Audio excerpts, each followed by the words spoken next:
സ്വകാര്യ ബസ്സുകളിൽ വിദ്യാർത്ഥികൾക്ക് കൺസെഷൻ പഠന കേന്ദ്രത്തിലേക്കും തിരിച്ചും ഒറ്റയാത്രയ്ക്ക് മാത്രമാണെന്ന് ബസ് ഉടമകൾ. 40 കിലോമീറ്ററിനുള്ളിലാണ് കൺസെഷൻ അനുവദിക്കുന്നത്. വിദ്യാർത്ഥികൾ പഠിക്കുന്ന സ്ഥലത്തെ RTO നൽകുന്ന കാർഡുകൾ കൺസെഷനായി ഹാജരാക്കണമെന്നും പ്രൈവറ്റ് ബസ് ഓണേഴ്സ് അസോസിയേഷൻ ഭാരവാഹികൾ അറിയിച്ചു.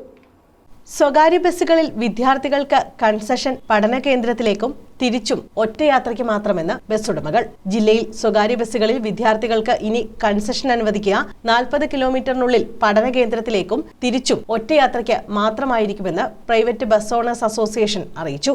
കരുനാഗപ്പള്ളി കുന്നത്തൂർ താലൂക്ക് പ്രസിഡന്റ് കുമ്പളത്ത് രാജേന്ദ്രനാണ് ഇക്കാര്യം അറിയിച്ചത്.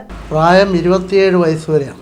27 വയസ്സ് വരെ പ്രായമുള്ള വിദ്യാർത്ഥികൾക്ക് മാത്രമേ സ്വകാര്യ ബസ്സുകളിൽ കൺസെഷൻ റേറ്റിൽ ടിക്കറ്റ് കൊടുക്കുകയുള്ളൂ. അത് ഒന്നാമത്തെ കാര്യം. രണ്ടാമത് 6 മണി മുതൽ 6 മണി വരെയാണ് ഗവൺമെൻറ് ഓർഡർ കൺസെഷൻ്റെ. എങ്കിലും ജില്ലാ കളക്ടറുടെ അഭ്യർത്ഥന മാനിച്ച് അത് 6 മണി മുതൽ 7 മണി വരെയാക്കി ഞങ്ങൾ വിധി ചെയ്തിട്ടുണ്ട്. പിന്നെ വിദ്യാർത്ഥികളുടെ ദൂരം എന്ന് പറയുന്നത് 40 കിലോമീറ്റർ. വിദ്യാർത്ഥികൾക്ക് വീട്ടിൽ നിന്നും പഠിക്കുന്ന സ്ഥാപനത്തിലേക്ക് ഒരു തവണ പോകുന്നതിനും വരുന്നതിനുമുള്ള യാത്രാ സൗകര്യമാണ് ഗവൺമെൻറ് നോട്ടിഫിക്കേഷൻ അനുസരിച്ച് കൺസെഷൻ്റെ നിയമം. പാരലൽ കോളേജ് വിദ്യാർത്ഥികൾക്കും പ്രൈവറ്റ് സ്ഥാപനങ്ങളിലെ വിദ്യാർത്ഥികൾക്കും RTO ഓഫീസിൽ നിന്നും വിതരണം ചെയ്യുന്ന കൺസെഷൻ കാർഡ് ഉപയോഗിച്ച് മാത്രമേ സ്വകാര്യ ബസ്സുകളിൽ യാത്ര ചെയ്യാൻ പാടുള്ളൂ. റെഗുലർ കോളേജുകളായ ഗവൺമെൻറ് കോളേജുകൾ, ITC, ITI അതുപോലുള്ള ഗവൺമെൻറ് സ്ഥാപനങ്ങളിലെ വിദ്യാർത്ഥികൾക്കും 1-ാം ക്ലാസ് മുതൽ 12-ാം ക്ലാസ് വരെയുള്ള വിദ്യാർത്ഥികൾ ഉൾപ്പെടെ ഉള്ളവർക്ക് അതാത് സ്ഥാപന മേധാവികൾ നൽകുന്ന ഐഡൻറ്റിറ്റി കാർഡ് ഉപയോഗിച്ച് യാത്ര ചെയ്യാം. പക്ഷേ യാത്ര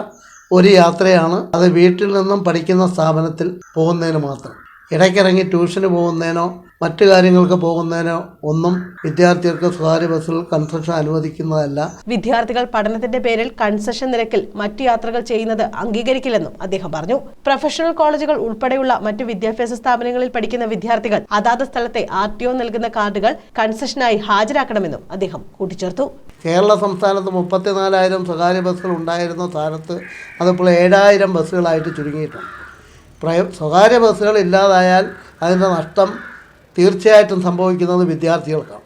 ആ ഒരു ധാരണ വിദ്യാർത്ഥികൾക്കുണ്ടാകണം. ഇത് നിലനിൽക്കുന്നതിനാവശ്യമായ സഹായ സഹകരണങ്ങൾ അവരുടെ ഭാഗത്തുനിന്ന് ഉണ്ടാകണം എന്നുള്ള ഒരു കാര്യം കൂടിയാണ് ബസ് ഉടമ സംഘത്തിൻ്റെ ഭാഗത്തു നിന്നും പറയുവാനുള്ളത്. News bureau, Kundara.